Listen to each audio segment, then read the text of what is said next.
గత కొన్ని రోజులుగా జరుగుతున్నటువంటి పరిణామం అందరికీ తెలిసిందే. ఈరోజు ఒక గిరిజన బిడ్డ ఎదుర్కొనే శక్తి లేక ఎన్ని కుట్రలు కుతంత్రాలు చేస్తున్నారో నిజంగా ఎంత బాధాకరం అంటే, నాకు కార్పొరేటర్లు మద్దతు ఇస్తున్నారని వాళ్ళని భయపెడుతూ, బెదిరిస్తూ, కేసులు పెడుతూ, కనీసం మహిళా కార్పొరేటర్లను కూడా చూడకుండా వారి ఇళ్ళకెళ్ళి వాళ్ళని బెదిరిస్తూ,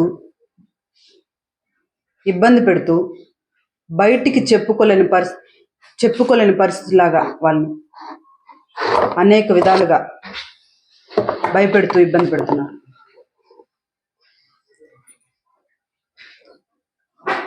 నాకు ఈ మేయర్ పదవి ఇచ్చినందుకు గాను జగన్మోహన్ రెడ్డి గారికి ఎప్పుడూ మేము రుణపడి ఉంటామని, అదేవిధంగా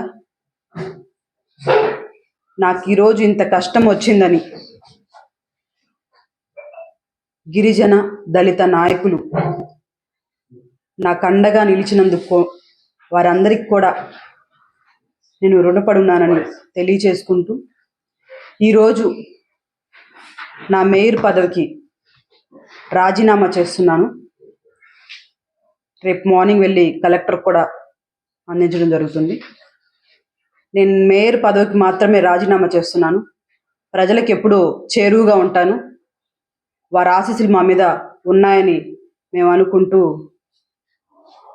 ఈరోజు నన్ను ఈ మేయర్ పదవి నుంచి దించడానికి ఇన్ని కుట్రలకు పాల్పడుతున్నారో, కార్పొరేటర్లను కొట్టిస్తారు, బెదిరిస్తారు, మహిళా కార్పొరేటర్లను కూడా చూడరు, వాళ్ళ ఇళ్ళకి ఏ టైంలో అంటే ఆ టైంలో వెళ్ళడం, ఇన్ని కుట్రలు చేస్తున్నటువంటి ఈరోజు నన్ను దించేస్తున్నందుకు గాను, నాకు ఎవరైతే ఈరోజు నన్ను మేయర్ పదవిలోంచి ఉంచకూడదు అనే ఒక దూర ఆలోచనతోటి దీన్ని అంతా చేస్తున్న వారందరికీ కూడా, ఒక గిరిజన బిడ్డ పదవుల్లో ఉండకూడదు అని ఇంత నీచంగా ఆలోచించి, ఇంత నీచంగా కొన్ని రోజులుగా జరుగుతున్నటువంటి ఇన్ని నీచాతి పనులు చేసిన వారికి ఈ గిరిజన బిడ్డ ఉసురు తగలకపోదని నేను చెప్తున్నాను.